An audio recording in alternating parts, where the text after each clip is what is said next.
Hi, my name's Phil. I like talking about politics, and in this video I'd like to query why the Conservative campaign is so afraid to take on Nigel Farage and Reform UK when they'd have a way easier time of doing so than against Labour and the Lib Dems.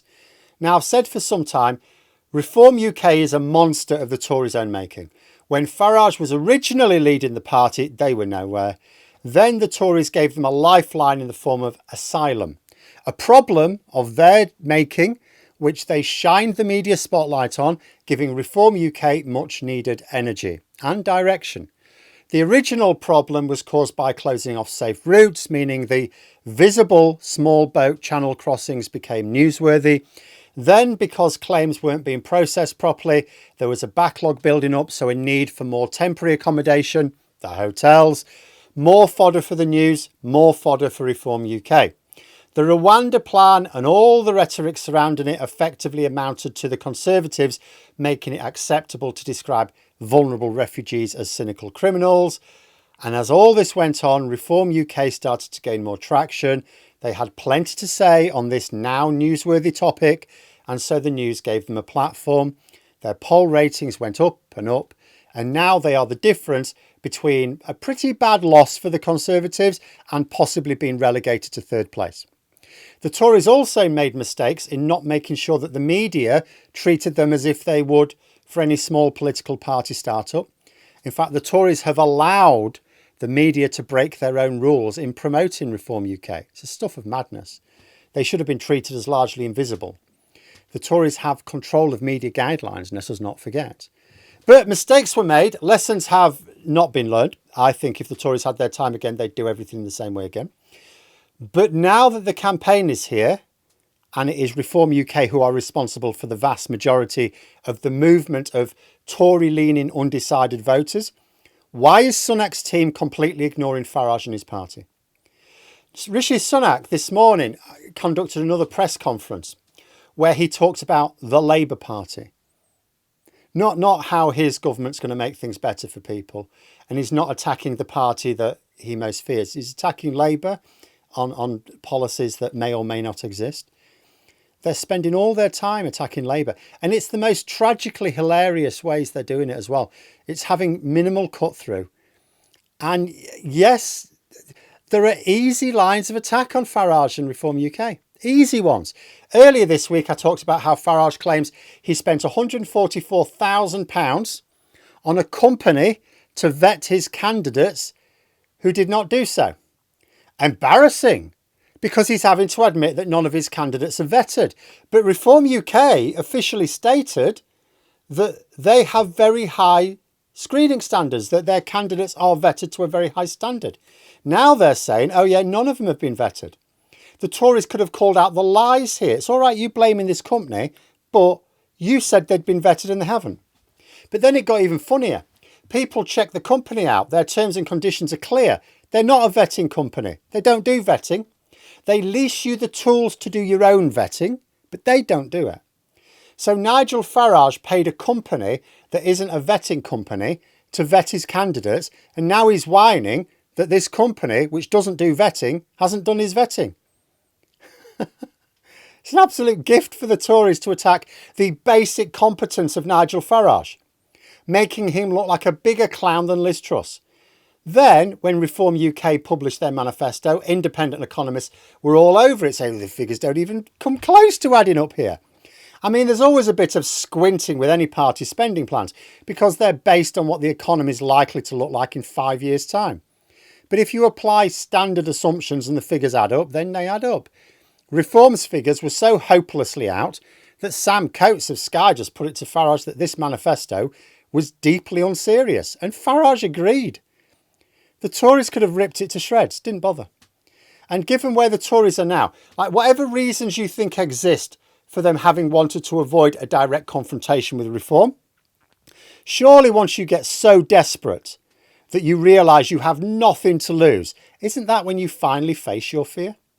The only real movement in the polls to take note of right now, from the Conservatives' point of view, is former Conservative voters going to Reform UK. So why isn't Sunak attacking Farage and Reform? Why are Conservative candidates being allowed to say they agree with what Farage and Reform are saying, even as they try and say to those people, but don't vote for them. Oh, don't vote for these people we agree with. Given that Sunak still seems happy to say that Truss's mini budget was a bad mistake, why not point out that Nigel Farage thought it was a brilliant move? Why not make something of the dozens of Reform candidates who are buddies with the leader of a group in the UK who wants a fascist dictatorship to take over? Or the candidate who said Hitler was brilliant? Or the candidate who attacked the government's response to the Falklands in the 80s? All of these points could be used to drive a wedge between Reform UK voters, and yet the Tories are not doing so. Nigel Farage is a more accomplished politician than Sunak and most of his colleagues. He's more experienced, but he's got more political intelligence as well. But he's not a serious politician. If you put him under major pressure, he falls to pieces. We've seen a bit of that in this campaign. He has actually been in a couple of interviews where they've actually asked him tough questions and he's melted. You know, he's escaped for so many years from real scrutiny because the media rarely apply it to him. And actually, a lot of the time, when they do, he's been quite happy in the past just to leave an interview if he doesn't like where it's going. And he can get away with it because he just whines about the establishment and his supporters will lap it up. But the Tories could easily have put him in his box. His arguments are easily disproved. He cannot even manage something as basic as vetting candidates or reading terms and conditions. He can't even have a paper cup thrown at him without crying.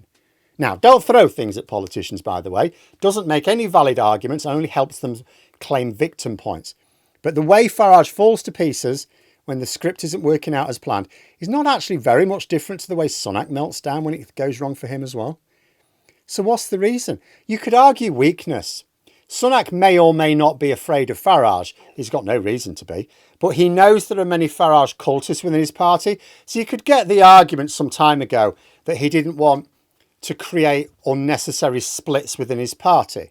But this argument doesn't hold water when you're actually staring down the barrel of the gun. At the point at which someone's about to push you into shark-infested waters, you may as well at least have a fight. There's nothing to lose at this point. Caution only works as an explainer when there's still time for hope. In a comment piece in The Guardian by Raphael Baer, it's argued that Sunak can't take Reform's policies on because they're sort of like a grim parody of the Tories' own ones. I don't think I buy that, because perceived hypocrisy has not been a barrier to their attack lines on Labour. They're complaining about the tax burden going up under Labour, but it's going up even more under the Tories. And the Tories, for all their talk of tax cuts, raised taxes to the highest levels ever. They're attacking perceived U-turns when they've U-turned on every major policy they've ever had. I mean, do you remember last year the Transport Secretary gives a public speech confirming the government's commitment to HS2? Literally 2 days later, oh yeah, we're scrapping the whole thing. The Tories are now having the nerve to accuse Labour of risking food security when they have assaulted British farming like it's never known. The Tories have absolutely no qualms about attacking an opponent for allegedly planning to do something they're already doing themselves. So whatever reason Sunak has for not taking Farage on, it's not about looking silly. None of it makes any sense. It makes no sense not to attack Farage and Reform UK. They have easy lines of attack, and it might help shore up the more moderate Conservative vote. Sunak need fear nothing from backbiting from the swivel-eyed loons, because they're less than 2 weeks away from what they know is a loss, where they get the chance to take over the party. They're not going to risk being seen as responsible for backing a rival party and collapsing the party vote on polling day. And Sunak cannot even cite cowardice as a reason, because if he had a mind to see it, he's essentially free now. What can anyone do to him at this point? He's going to lose, and he's going to lose badly. He doesn't have to worry about picking up the pieces of his party afterwards. He's got the option of going to California, which is where we think he's going to go anyway at some point.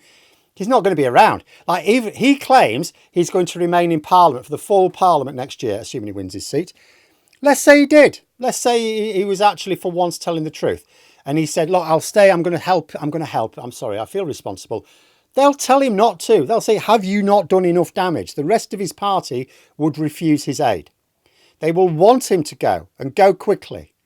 Sunak could actually spend the next 13 days talking sense to the majority of people, denouncing the dangerous lies and populist rhetoric of Nigel Farage, would do his soul some good. More importantly, more pragmatically, would do his campaign more good than being seen to quake in terror of the tobacco-stained monster. And yeah, he doesn't. I wonder if it's even occurred to his team that they could and should. Perhaps there isn't actually a reason for the fact that they're not attacking Reform UK. Perhaps it's just simply never occurred to them to do so. But there we are. Those are my thoughts. If you enjoyed the video, please subscribe for further content and click the like button. If you can sign up for memberships if you'd like to support the channel further. Thanks for watching, and until next time, I'll see you later.